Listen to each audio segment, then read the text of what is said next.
আসসালামু আলাইকুম। আপনারা সবাই কেমন আছেন? আলহামদুলিল্লাহ আমি ভালো আছি।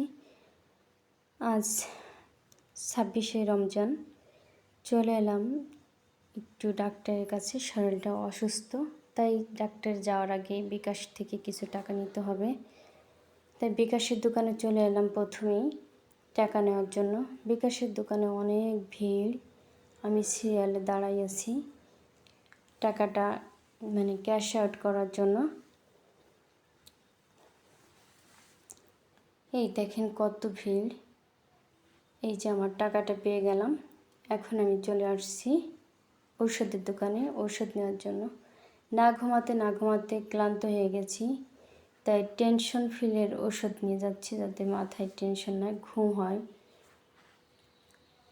অনেক সময় বেশি রাত থাকতে পরে আর ঘুম আসে না, তারপরে এই ওষুধগুলো না খাওয়া পর্যন্ত আর ঘুম আসে না।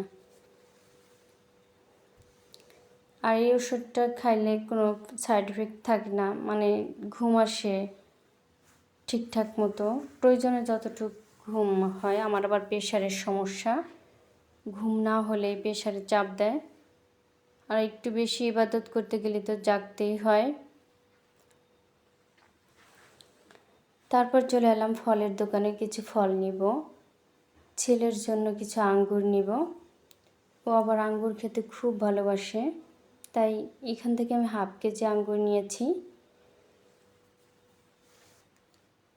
তারপরে এখন আমার বাকিটা কিনতে হবে আরেক দোকানে যেয়ে। এখানে চলে এলাম কিছু কেক নিব। এই জন্য এই কেকগুলো আমার ছেলে অনেক পছন্দ করে,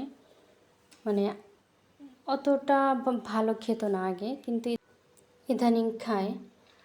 এখান থেকে তাই বেশ কিছু কেক নিয়ে যাচ্ছি যাতে নাকি ও খেতে পারে কয়েকবার। এখন চলে এলাম বাড়িতে। এই তো আমি বাড়িতে ঢুকে গেলাম। অনেকটা কষ্ট হয়ে গেছে আজকে রোজা রেখে, কয়েকটা দোকান ঘুরে অনেকই কষ্ট হয়ে গেছে। এখন একটু বিশ্রাম নিব। দেখেন ফল আনতে না আনতে ফল শেষ, 3টা মাত্র আঙ্গুর রয়েছে আর সব খেয়ে ফেলছে। আঙ্গুর পেলে ধোয়া বা না ধোয়া খেতেই তালে থাকে, আর কেকগুলো ধরাই রয়েছে, কেক আর একটাও খায় নাই। এবার পরে আবার আসবে আঙ্গুর দাও। দেখেন কি অবস্থা। একটু ভাত বসাই দিয়েছি ভাত রান্না করার জন্য। আজ আর বেশি কিছু রান্না করব না, আলু ভর্তা ডিম ভর্তা এগুলো দিয়ে করব, চালাবো।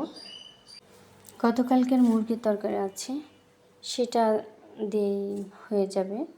আর আজকের আলু ভর্তা ডিম ভর্তা, মাছ গোশ কিছুই খেতে ভালো লাগে না।